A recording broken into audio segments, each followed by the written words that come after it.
when a new MMO picks up the interest from famous creators. Dune Awakening gameplay was shown for the first time last night, and on initial impressions based on what they demonstrated and talked about, it has definitely piqued my interest. Hey everyone, welcome back. So recently we got to take an early look at Dune Awakening, the upcoming survival sandbox MMO. Now, a game that I've been following with cautious optimism is Dune Awakening. I would consider myself optimistic about the game. There's actually a lot of things in this game that seem really good, and I think that it could actually be good. You begin to wonder what the Dune MMO is all about.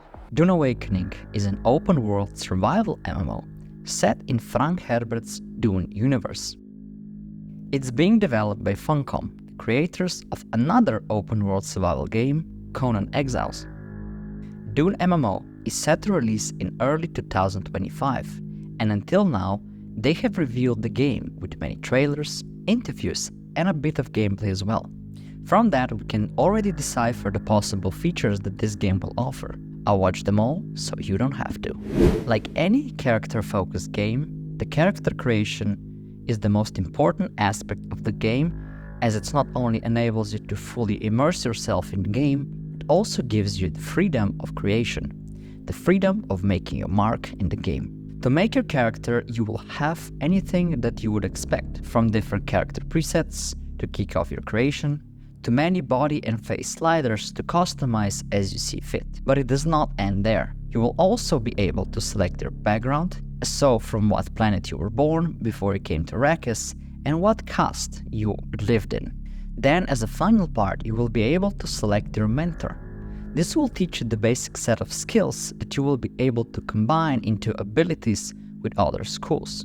You will need to find the other mentors in the world, so you will have to do some quests for them before they will teach you the ways other schools of magic. With your character made, your journey begins, and a new question arises. What can you do in Dune Awakening? Arrakis is the most dangerous planet in Dune universe. It's filled with deserts, sun, and sandworms. You will learn the ways to stay hydrated by harvesting water from plants and blood of your enemies. You will learn that staying in the sun gives you a sunstroke debuff that depletes your water reserves faster, so you'll have to travel in the shade or at night to avoid it. Sandworms are also a danger to you, as they will eat anything that makes noise or stays on the sand for too long. It works as a tension mechanic in the game, but we will learn more about it when we have more information on how this mechanic works in the game. The next mechanic to learn is about mining and gathering metals and rocks. You can scan an object for weak points and cut along the highlighted lines. This is the part where it piqued my interest the most. Now, I'm not the expert at this, but does that mini-game make the mining aspect of the game bot-proof? So please tell me in the comments below what you think. The general way of progression in the game is with crafting and finding schematics.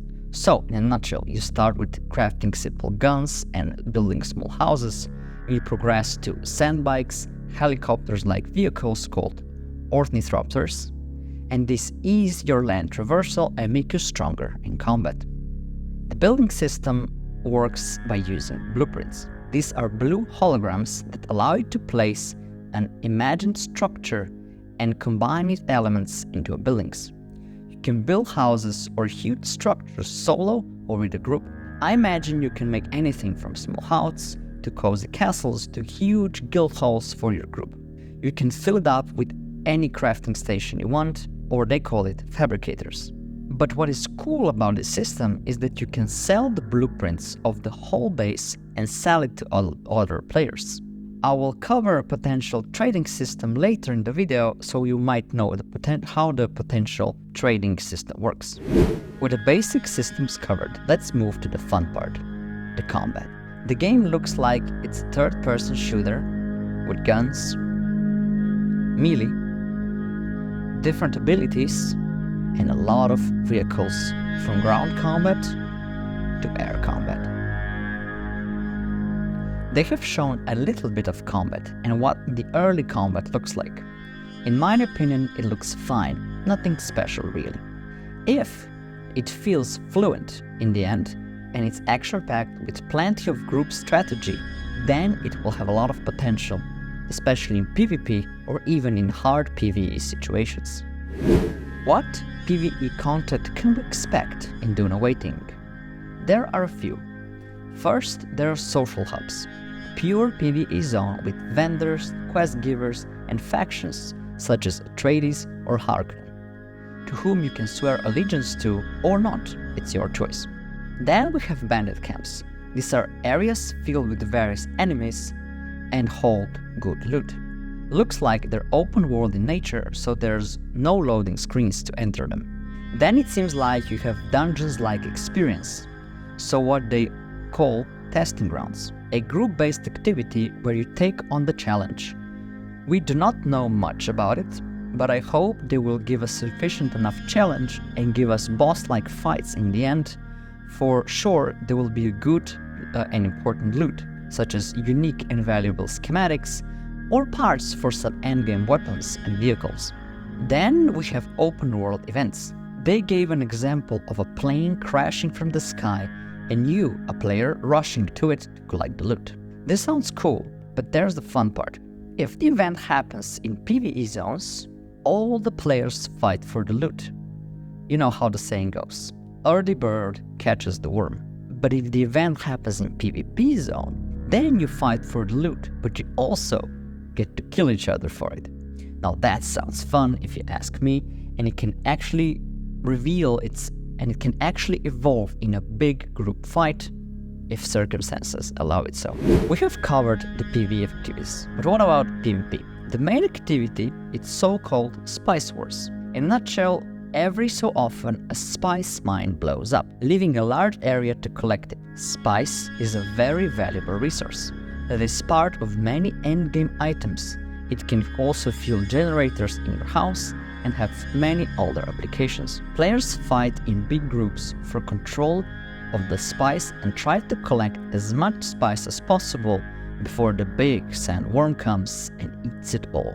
I hope this mechanic is part of the endgame loop, where you have these big fights with tanks, helicopters, and it's just a massive brawl until you're the only one left standing, or the tension is too high and the big worm comes and devours everything. In reality, we still have to see the gameplay of such battles and what the fight in the tank or a helicopter looks like.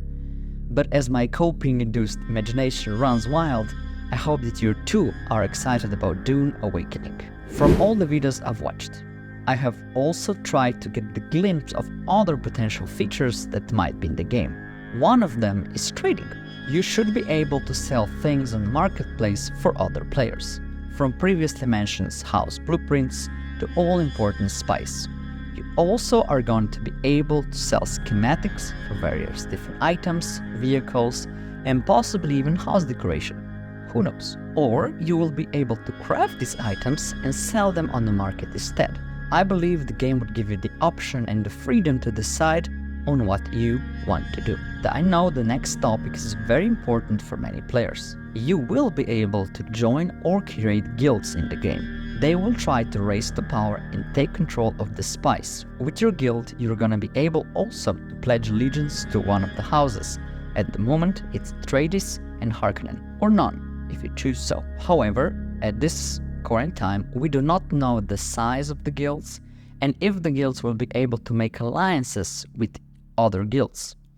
What we do know is that you will be able to band together and take on the challenge of surviving in this harsh planet with others. I have covered almost all of the major features except one that I think you still have a question about in your mind. How is the story of Dune Awakening different from the books or the movies? Because there is no better game without a good story. So that's why I'll try to answer the question next video. And if you're interested in more Dune Awakening content and you want to know more about it, then I highly encourage you to subscribe as more of it is coming in the future. Now have a great day and goodbye.